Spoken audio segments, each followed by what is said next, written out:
ஜெபம். எங்களை நேசிக்கிற பரிசுத்தமுள்ள பரலோகத்துக்கு தாவே, பரிசுத்த தேவனே, துதிக்கிறேன், ஸ்தோத்தரிக்கிறேன், மகிமைப்படுத்துகிறேங்க தாவே. தொப்பனே, நீ செய்த ஒவ்வொரு அன்புக்காயும் கிரயத்துக்காயும் கோடி ஸ்தோத்திரம் ஐயா, கோடி ஸ்தோத்திரம். யேசுராஜனே, உமக்கு கோடான கொடி ஸ்தோத்திரம். உண்மை அறிவது நித்திய ஜீவன், உண்மை சேவிப்பது மையான சுபாவம் கத்தாவே. எங்களை ஆசீர்வதிக்க வேண்டுமா செபிக்கிறேன். உங்களுடைய ஆசீர்வாதம் எங்கள் ஒவ்வொரு வீட்டிலையும் வந்து நிறைவாய் தங்குமொழியை வேண்டிக் கொள்கிறேனப்பா. ஹல்லேலூயா, ஹல்லேலூயா, ஹல்லேலூயா, ஹல்லேலூயா, ஹல்லேலூயா, ஹல்லேலூயா. ஸ்தோத்திரம், ஸ்தோத்திரம், ஸ்தோத்திரம். இயேசுவின் நாமத்தில் ஜெபங்கள் ஜீவனுள்ள பரம்பிதாவே, ஆமென். அன்பான ஜேடிக்கு மேர்களுக்கு இயேசு கிறிஸ்து நாமத்தினாலே வாழ்த்தல் கூறுகிறேன். நம்ம கடந்த வாரங்களிலே வெள்ளிக்கிழமை தேவனுடைய வசனங்களை தியானித்து கொண்டு வருகிறோம். பெரிய வெள்ளிக்கிழமைக்கு மாதிரி 7 வசனங்களை தியானித்தோம். இன்று அதை முடிச்சுட்டு அடுத்த வாரம் வந்ததுனால, வெள்ளிக்கிழமை வந்ததுனால உயிர்த்தெழுதலை நம்ம தியானிக்கிறோம். இந்த உயிர்த்தெழுதலை தியானிச்சுட்டு முடியுச்சுன்னா நம்ம யோசுவாவின் புஸ்தகத்துக்கு 9ஆம் அதிகாரம் வரைக்கும் நம்ம படிச்சிருக்கிறோம். அதுக்கப்புறம் 9ஆம் அதிகாரத்துலேருந்து நம்ம கண்ணி பண்ணுவோம். யோவான்களின் நற்செய்தி நூல் 20ஆம் அதிகாரம், அந்த வசனத்தை ஒரு அதிகாரம் முடித்து அந்த வசனத்தில் உள்ள நம்ம தியானிப்போம். வாரத்தின் முதல் நாள் காலையிலே அதிக இருட்டோடைய மகதேனா மரியாளும் கல்லனிடத்தில் வந்து கல்லறை அடைத்திருந்த கல் எடுத்து போட்டிருக்கிறதை கண்டாள்.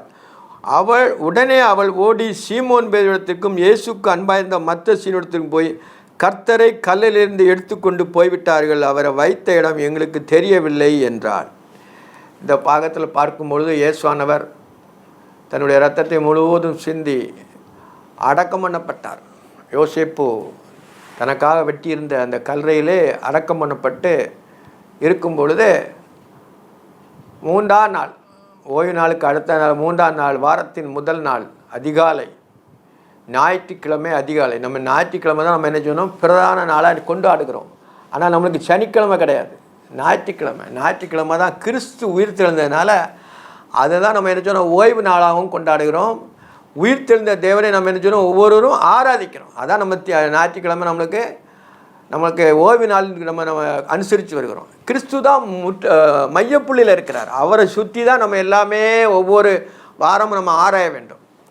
இதில் எப்படின்னா, வாரத்தின் முதல் நாள் காலையிலே அதிக இருட்டோடைய மகதான மரியாளும் கல் அடைக்கப்பட்டு கல் எடுத்து போட்டிருக்கே கண்டாள். அந்த இயேசுவானவரை அந்த கல்லறையில் அடைச்சி வச்சுருந்தாங்க. இவங்க காலையில் போயிட்டாங்க. அந்த அந்த மகதேனா மரியாள் வந்து என்ன செய்யணும்னா, காலையிலே போய் அந்த சரீரத்தை பார்க்கணும். ஓய்வு நாளில் ஓய்ந்திருந்து அந்த ஞாயிற்றுக்கிழமை காலையில் போய் அந்த கல்லறை இடத்துல போய் அவருடைய அந்த சரீரத்துக்கு அந்த கந்தக வர்க்கம் இடும்படி அந்த போகும்பொழுது தான் கல்லறை அடைத்திருந்த கல் எடுத்து போட்டிருக்கிறதை கண்டால். கல்லறையில் அடைச்சிருந்த கல் பிரட்டி போட்டிருக்கு. அவள் பார்க்குறான், அங்கேருந்தே பார்க்குறான். உடனே அவள் ஓடி சீமோன் பேதுருவிடத்தில் இயேசு அன்பாயிருந்த மற்ற சீடத்துக்கு போய், கர்த்தரை கல்லிலிருந்து எடுத்துக்கொண்டு போய்விட்டார்கள். கர்த்தரை கல்லறையிலிருந்து எடுத்துக்கொண்டு போய்விட்டார்கள். அப்போ இந்த ஆய்க்கு எப்படி எழுதினாருன்னா, கர்த்தர் என்று அவன் விசுவாசிக்கிறான். யார்? மகதேனா மரியாள்.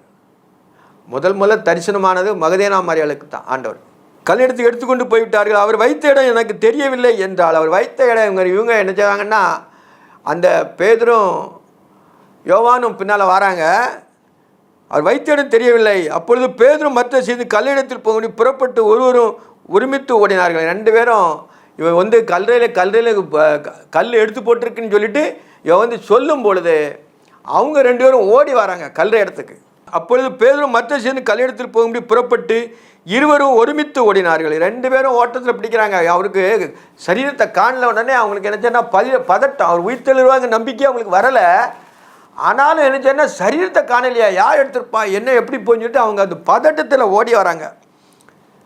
பேதுருவை பார்க்கிலும் மற்ற சீசன் துரிதமாய் ஓடி முந்தி கல்லிடத்தில் வந்து, பேதுருவை பார்க்கிலும் மற்ற சீசன் போட்டது யாருன்னா, தன்னை மறைத்து கொண்டே எழுதுகிறார் யோவான்னா அதான் அவர் என்ன சொல்கிறாருன்னா, பேதுருவை பார்க்கிலும் மற்ற சீசன் துரிதமாய் ஓடி முந்தி கல்லிடத்தில் முன்னால் வந்துட்டான். இயேசுவுக்கு அன்பான சீசன் அவன் தான். அவருடைய சரீரத்தை குறித்தோ அவரை குறித்தோ முழு அன்புள் செலுத்துறதுனால அவன் இந்த இது எழுதும் பொழுது தன்னை மறைத்து கொண்டு எழுதுவான். அதான் முன்னால் ஓடி, அவருக்கு முன்னால் இவன் ஓடி போய் கல்லறையில் போய் பார்க்குறான்.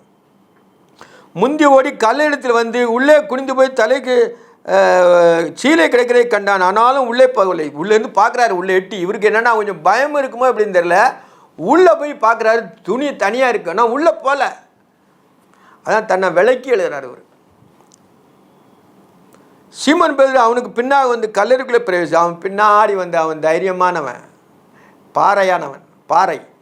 சீமோன் பேதுரு அவன் தைரியமாக போய் என்னச்சாரான்னா குனிந்து, சீமோன் பேதுரு அவனுக்கு பின்னாக வந்து கல்லறைக்குள்ளே பிரவேசித்து சீலைகள் கிடக்கிறதையும் அவருடைய தலையில் சுற்றியிருந்த சீலை மற்ற சீலை வைத்திடாமல் தனியாக ஒரு இடத்தில் சுருட்டி வைக்கிறதையும் கண்டான். உடனே பார்க்குறான், உள்ள போய் சீலெல்லாம் தனியாக கிடக்குது, அவருடைய சரீரத்தை காணலை. ஆனாலும் தலையில் சுத்த துணியை வந்து அது தனியாக மடித்து வச்சுருக்குது. அப்போ இயேசுவானவர் உயிர்த்தெழுந்து அவர் தலையில் இருந்த துணியை அவர் எடுத்து மடித்து வச்சுருக்கிறார். அவன் அதை கண்டுட்டான். அவர் உயிர்த்தெழுங்க நம்பிக்கைன்னு வரலை. ஆனாலும் அந்த சரீரத்தை எடுக்கனால அந்த வசனத்தை அந்த ஆக்கியவன் எழுதுகிறார். அப்படி சீலையுடனே வைத்திராமல் மற்ற சீலைகளுடனே வைத்திராமல் தனியே ஒரு இடத்தில் சுருட்டி வைத்திருப்பதை கண்ணான். தனியாக ஒரு இடத்துல சுருட்டி வச்சுருந்தோம், மற்ற செல்லாம் அப்படியே கிடக்குது. ஏசுவான அவருக்கு அந்த சரீரம் என்ன, அந்த சரீரத்துக்கு ட்ரெஸ்ஸு தேவையாக வேண்டியதில்லை. அவரை சுற்றி பரிசுத்த ட்ரெஸ் இருக்குது, பரிசுத்த ட்ரெஸ் இருக்குது அவரது. அதனால் அவருக்கு என்ன செய்யணும், இனிமேல் அந்த ட்ரெஸ் தேவையில்லை. போலவத்தில் சுற்றி வச்சுருந்த எல்லாமே உரமாக ஒதுக்கி போட்டு தலையில் உள்ள தனியாக தூக்கி வச்சுட்டு அந்த ட்ரெஸ்ஸோடு தான் போய் என்ன செய்யாருன்னா பாதாளத்தில் போய் அந்த நோவா காலத்தில் மறந்துடும்பாத ஆத்மாவுக்குள்ள போய் பிரசங்கித்தார். அப்போ தான் பரதேசின் வாழ்க்கை கீழே இருக்குது, மேலே கொண்டு போய் இப்போ வச்சுட்டார். சிறைப்பட்டவர்களை சிறையாக்கி அப்படின்ற இவங்களை எல்லாமே மேலே கொண்டு வச்சுட்டார். அதுக்கு பிறகு தான் அது இவங்களை காமிக்க வராரு. உங்களுக்கு முந்தி கல்யாணத்தில் வந்த மற்ற சீசனை உள்ளே நுழைந்து கண்டு விசுவாசித்தான். அவன் பின்னால் இறங்கி போகிறாரு. யோவான் பின்னால் போய் கண்டு விசுவாசித்தான். உண்மையிலே ட்ரெஸ்லாம் தனியாக இருக்குது, தலையில் போய் தூத்துறம் பத்திரம் தனியாக இருக்குதுன்னு சொல்லிட்டு விசுவாசிக்கிறாங்க. அவர் மரித்தோலிருந்து எழுந்திருக்க வேண்டும் என்ற வேத வாக்கியத்தை அவர்கள் இன்னும் அறியாதிருந்தார்கள். ஒன்றுமே அறியலை. அவர் மரித்தோரிலிருந்து எழுந்திருக்க வேண்டும், நான் 3ஆம் நாள் உயிரோடு எழுந்திருப்பேன்னு சொன்னார். அது ஏதோ சொல்கிறாங்களே, அசால்ட்டாக இருந்துட்டாங்க. அதை பற்றி உள்ளே போகல. நான் ரத்தத்தை சிந்த வந்திருக்கிறேன், எல்லா பாடுகளையும் பட வந்திருக்கிறேன்னு சொல்லிட்டு நான் திருப்பி உயிரோடு எழுந்திருப்பேனுங்கிறத அவங்க இன்னும் அறியலை. அவர் சரீரத்தின்படி தான் விசுவாசித்தாங்க, ஆவியின்படி விசுவாசி. இனிமேல் தான் அவங்களுக்கு பலன் பூரணமாக கிடைக்குது.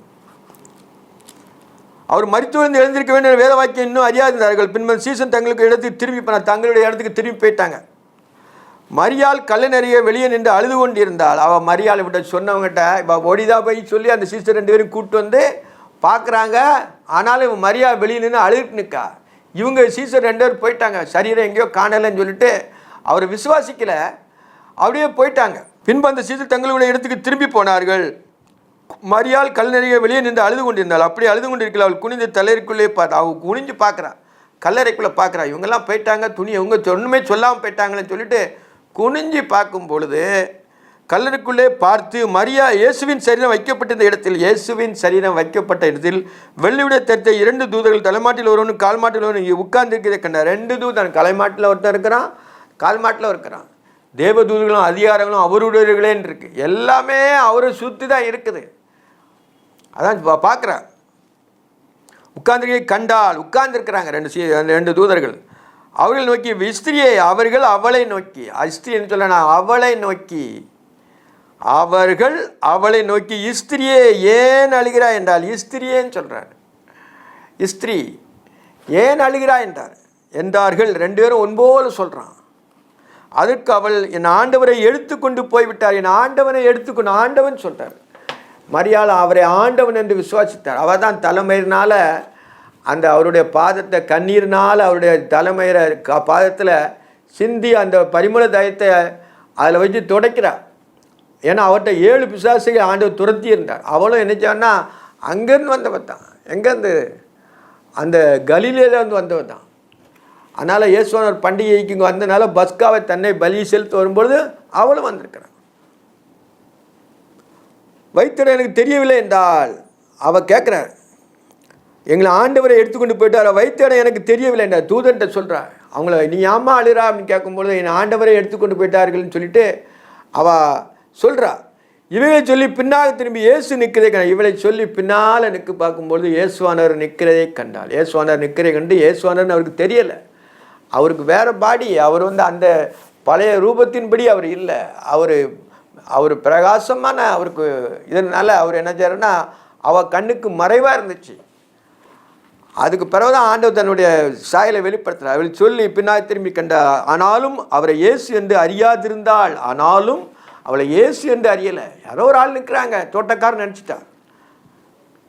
இயேசு அவளை போய், ஸ்திரியை ஏன் அழுகிறா, யாரை தேடுகிறா என்ற ஆண்டவரும் தெரியாத போல கேள்வி கேட்குறாரு. ஆண்டவருக்கு எல்லாமே தெரியும், சகலத்தையும் அவர் அறிகிற தேவன். அவருக்கு முன்னால் நடக்கிறது தெரியும், பின்னால் நடந்தது தெரியும், எல்லாத்தையும் அறிகிற தேவன் தெரியாத போல் என்ன கேட்குறாருன்னா, இயேசு அவளை போய், ஸ்திரியை ஏன் அழுகிறா, யாரை தேடுகிறா, யாரம்மா தேடுறா, நீ யாரை தேடுறாங்க, எவ்வளோ எளிய முறையில் எழுதியிருக்கார் பார்த்தீங்களா, யாரை தேடுகிறாள் என்றார். அவள் அவரை தோட்டக்காரன் ஐயா எண்ணி, ஐயா அவரை எடுத்துக்கொண்டு போனதுனால அவர் வைத்த இடத்தை எனக்கு சொல்லும் என்று, அவர் வைத்த இடத்தை எனக்கு சொல்லுங்க, நான் போய் எடுத்துக்கொள்வேன்னு சொல்கிறார். இவர் தோட்டக்காரர், இவர் தான் அந்த கல்ற தோட்டத்துக்காரரு, அதனால் வச்ச இடத்த சொல்லுங்கள், அவருக்கு சரீரங்க காணலையா, அவருக்கு அந்த இருக்க முடியும், இதெல்லாம் விட வந்தனேன்னு சொல்லிட்டு அவர் வைத்த இடத்தை சொல்லுங்கள், எங்கள் ஆண்டவனை வைத்த இடத்தை சொல்லுன்னு சொல்லிட்டு அவர் சொல்லும்போது தான் ஆண்டவருக்கு என்ன செய்கிறார், முதல்ல யாரை தேடுகிறான்னு தேடுகிறாரு. ஏன் அழுகிற, யாரை தேடுகிறான்னு கேட்குறார்.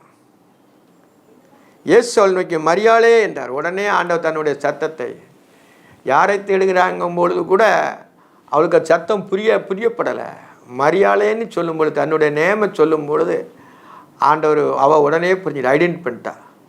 மரியாதை நம்மளை சொல்கிறது யார், தேவன் தான், இயேசுவானவர் தான் அப்படி சொல்லுவார் அப்படின்ட்டு அவளுக்கு ஐடென்டி பண்ணனால இயேசு அவளை நோக்கி மரியாளே என்றார். அவள் திரும்பி பார்த்து ரபுனி என்றார், போதகரே என்ற அர்த்தமா. பார்த்தீங்களா, உன்னத அனுபவம். இதெல்லாம் மரியாளுக்கு தான் தன்னை முழுமையாக முதல்ல காட்டினார் ஆண்டவர். உன்னத அனுபவம். அந்த உன்னத அனுபவம் அவளுக்கு மரியாதை கிடைச்சிது. ஏன்னா அவள் அவர் நினைச்சாருன்னா, சரீரத்தை அவர் அடக்க முன்னதுக்கு எத்தனைவாக முந்தி கொண்டாள்னு சொல்லுவார் அவர் சரீரத்தில். அப்போ இயேசுவானவருக்கு மறைவானது ஒன்றுமில்லை, அதனால தன்னை மறைத்து கொண்டு வெளிப்படுத்தி காட்டுகிறார் அந்த மரியாளுக்கு.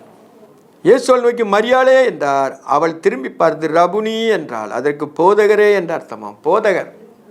போதகர் வந்து இருக்கிறான்னு அந்த மார்த்தாள் மரியாளுங்க மாதிரி அவங்க என்ன செய்வாங்கன்னா, ஆண்டவர் சொல்லுவாங்க, அவர் மரியாள் மேலே ரொம்ப, மரியாள் தன்னை விட்டு எடுபடாத நல்ல பங்கை தெரிந்து கொண்டான்னு சொல்லுவார். கடவுளோடு உள்ள அந்த ஐக்கியம். அதனால தான் ஆண்டவர் அவருக்கு முதல்ல தன்னை வெளிப்படுத்தி கடவுள் 7 பிசாசு பிடிச்சிருந்தார், அதை துரத்தினார். அப்போ தேவன் என்பதை அவள் அப்போவுமே அறிந்திருந்தார். அதனால தான் ஆண்டவர் முதல்ல தன்னை அவள் பூர்ணப்படுத்தினால ஆண்டவர் அவளுக்கு தான் முதல்ல தரிசனமாய் காட்டுறார். இயேசு நோக்கி என்னை தொடாதே, இயேசு அவளை நோக்கி உடனே சொல்லிட்டார்.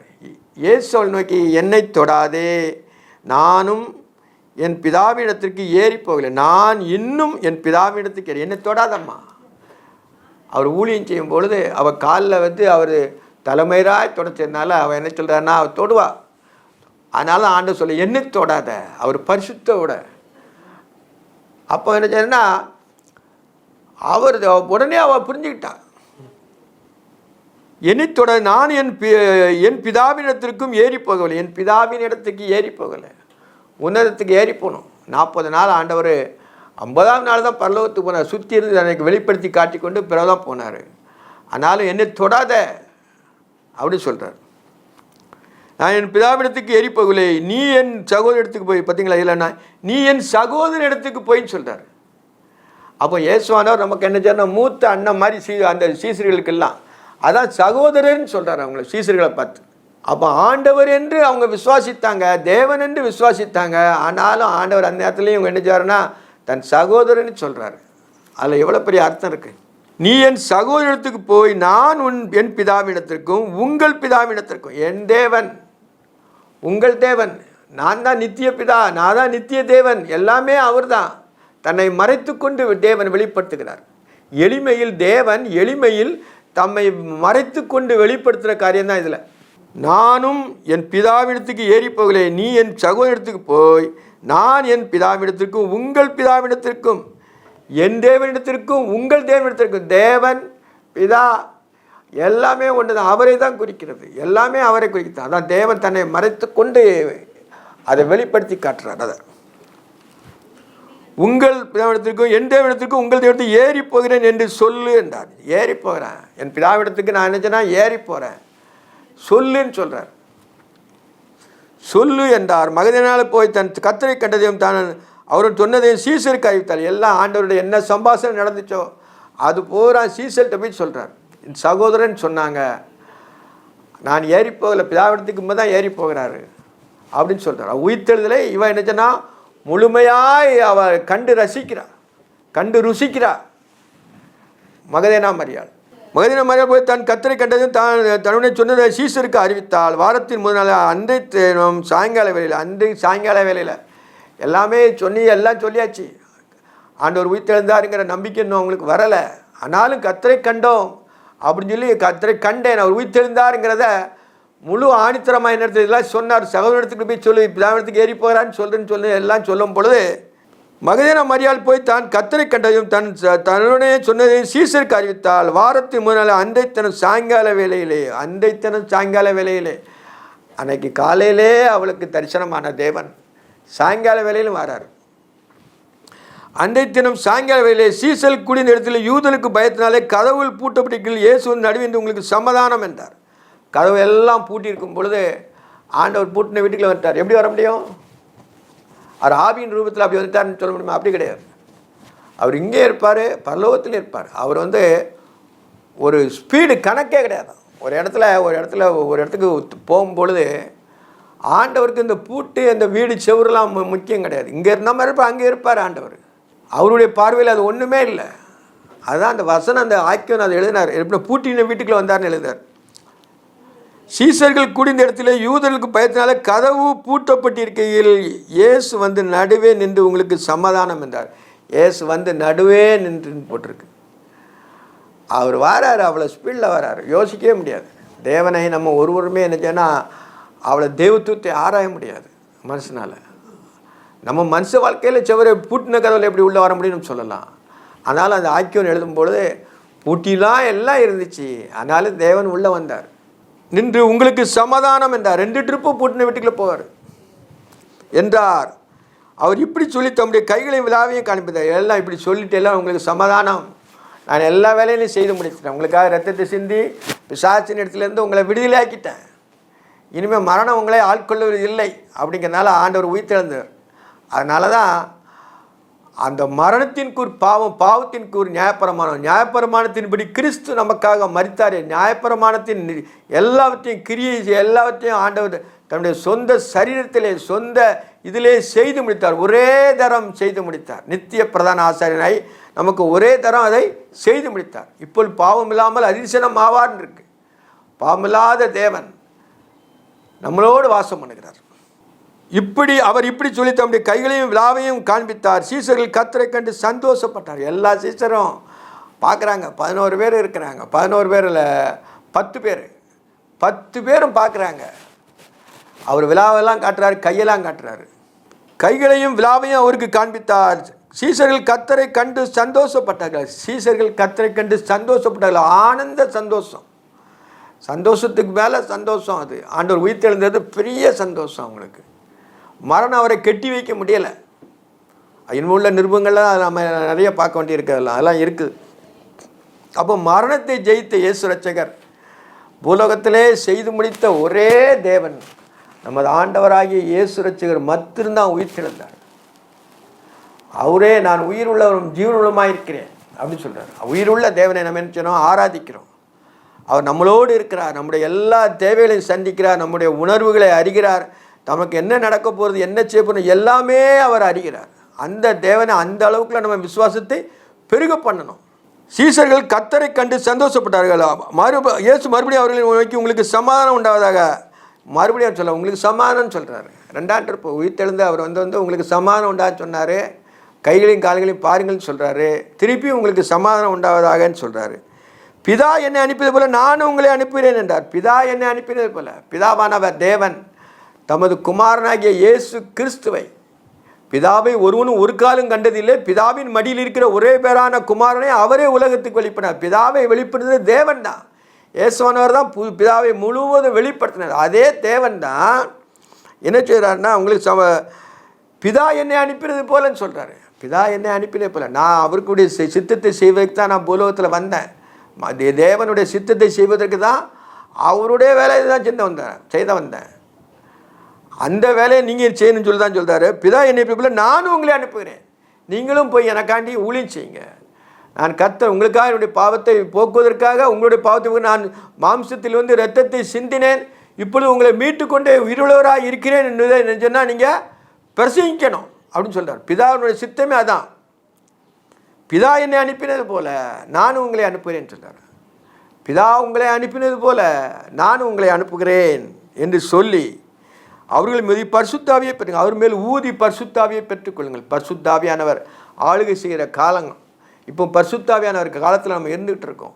ஊதி பரிசுத்தாவியை பெற்றுக்கொள்ளுங்கள். ஒவ்வொருத்தரின் மேலேயும் 10 பேர் மேலே ஆண்டவர் ஊதி பரிசுத்தாவியை பெற்றுக்கொள்ளுங்கள் சொல்கிறார். எவருடைய பாவங்கள் மன்னிக்கப்பட்டதோ, எவருடைய மன்னிக்கப்படுதோ, எவருடைய பாவங்களை மன்னியாது இருக்கிறார்களோ அவருக்கு மன்னிக்கப்படாது. நீ யார் பாவத்தை நீ புலவத்தில் மன்னிக்கிறியோ அது மன்னிக்கப்படும். மனுஷகுமாரனுக்கு பாவங்களை மன்னிக்க அதிகாரம் உண்டு என்று அந்த சரிசெய்த சொன்ன தேவன் அவரே பாவத்துக்கு பலியாகி நம்மளுடைய பாவங்களை எல்லாம் மீட்டு கொண்டு நீங்கள் யார் பாவத்தை மன்னிக்கிங்களோ அது மன்னிக்கப்படும் சொல்லிட்டு சொல்கிறார். இயேசு வந்திருந்த போது 11 திமுதி எனப்பட்ட தோமா என்பவன் அவரோட இருக்கவில்லை. தோமா அப்போ இல்லை அவரோட. அந்த 10 சீசர் தான் இருந்தாங்க. ஒரு சீசர் யூதாஸ் போயிட்டான், தோமாவும் இல்லை நேரத்தில். அப்போ அவன் என்ன செய்றான்னா, இது எதுக்காக எழுதப்பட்டிருக்கு, நம்மளுடைய விசுவாசம் ஊன்றி கட்டப்படுவதற்காக அந்த ஆக்கியம் நமக்கு அதை எழுதி வச்சிருக்கிறார். 12 திமுதி எனப்பட்ட தோமா அவரோட இருக்கவில்லை. மற்ற சீசர் கர்த்தரை கண்டோம் என்று சொல்லி சொன்னார்கள். அதுக்கு அவர்கள் கைகளில் ஆணில் உண்டான காயத்தை நான் கண்டு காயத்தில் என் விரலையிட்டு என் கையை அவருடைய விழாவில் போட்டால் விசுவாசிக்க மாட்டேன்னு சொல்லிட்டான். அப்போ கர்த்தரை கண்டதில் நீங்கள் 10 பேர் சொன்னால் நம்ப முடியாது. நான் அவரை பார்க்கணும், அவர் கை விழாவெல்லாம் பார்க்கணும், அவர் உண்மையிலே உயிர்த்திருந்தாரா எப்படின்னு சொல்லி தான் நான் பார்க்கணும்னு சொல்லும் பொழுது அவன் ஆணித்தரம் நான் விசுவாசிக்க மாட்டேன்னு சொல்லிட்டான். இவங்க எல்லாரும் சொல்கிறாங்க 10 பேர், ஆனால் அவன் நம்பலை. நான் பார்க்கணும், நேரில் பார்க்கணும் அப்படின்னு சொல்கிறான். மறுபடியும் 8 நாளைக்கு பின்பு அவருடைய சீசன் வீட்டுக்குள்ளே இருந்தபோது தோமாவும் அவளோட கூட 8 நாள் கழித்து திருப்பி ஆண்டவர் நினைச்சாருன்னா வராரு. தோமாவுக்காண்டியும் வராரு, நமக்காண்டியும் வராரு. அதான் அர்த்தம்.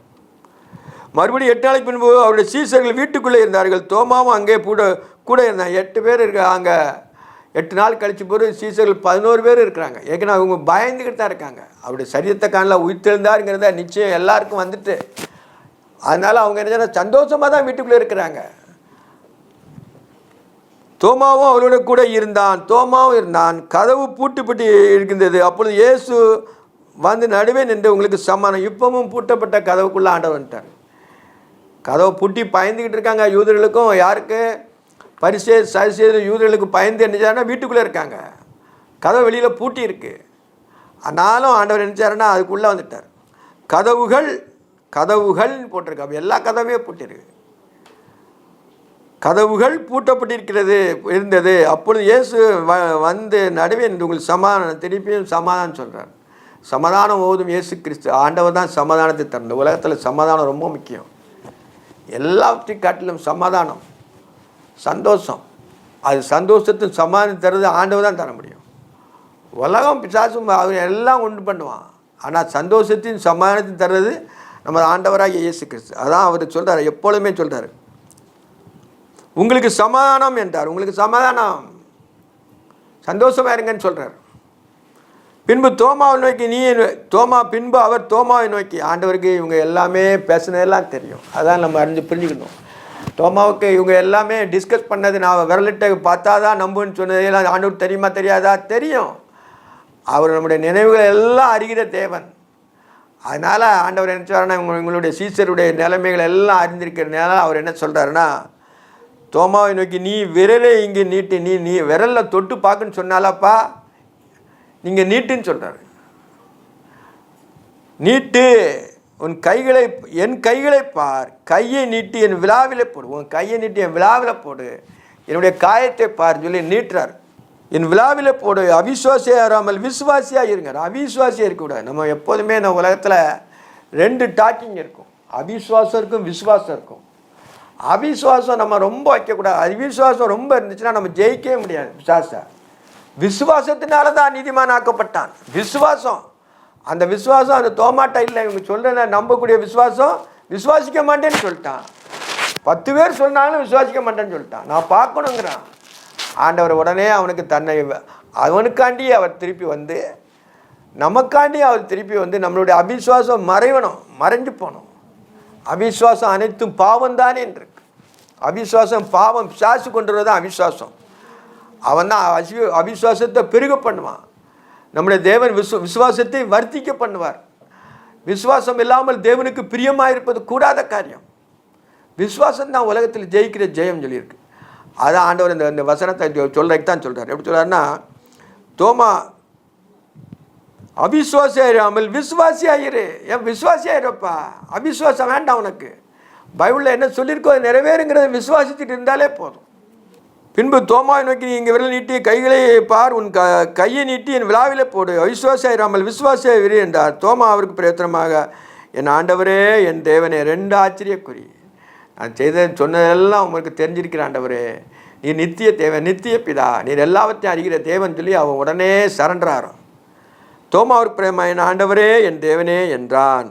அதற்கு இயேசு, தோமாவே நீ கண்டதினாலே விசுவாசித்தாய், காணாதிருந்தும் விசுவாசிக்கிறவர்கள் பாக்கியவான்கள். இது நம்மளை தான் சொல்லுது. காணாதிருந்தும் விசுவாசிக்கிறவர்கள் பாக்கியவான்கள். நம்ம ஆண்டவரை நம்ம பார்க்கல, வேத வசனத்தின் மூலம் தான் கேட்குறோம். ஆனாலும் வழி இதுவே என்று சொல்லி பின்னால் உள்ள சத்தம் கேட்கும், ஒரு சின்ன கேட்குன்னு சொல்லியிருக்கிறாரு. நம்ம காணாதிருந்து விசுவாசிக்கிறவர்கள் பாக்கியவான்கள் என்று நமக்கு ஆண்டவர் இந்த வசனங்களை எழுதி வச்சிருக்கிறார். நம்ம காணலை, ஆனாலும் வேத வாக்கியத்தை நம்ம நினைக்கிறோம், அறிகிறோம், விசுவாசித்து தரிசித்து நடாமல் விசுவாசித்து நடக்கிறோம். இவங்கெல்லாம் தரிசித்தாங்க. நம்ம விசுவாசத்தில் என்ன சொன்னோம், நம்முடைய உலக வாழ்க்கையை பயணத்தை நம்ம செய்கிறோம். அதற்கு இயேசு, தோமாவே நீ கண்டதினாலே விசுவாசித்தாய், காணாதிருந்தும் விசுவாசிக்கிறவர்கள் பாக்கியவான்கள். பாக்கியம் கிருபைக்கு மேலே உள்ளது தான் பாக்கியம். கிருபைங்கிறது ஒரு கிரேஸாக கொடுக்குறது ஆண்டவர். உனக்கு கிடைக்கக்கூடாத கிடைக்கிறது கிருபை. ஆனால் அதை காட்டிலும் கூண்டது என்னதுன்னா பாக்கியம். உனக்கு பாக்கியமும் நன்மையும் உண்டாயிருக்கும். அப்போ அந்த பாக்கியத்தை தருவது யார் தர்றாரு? ஆண்டவர் தர்றார் எல்லாருக்கும். நம்ம காணாதிருந்து விசுவாசிக்கிறோம்.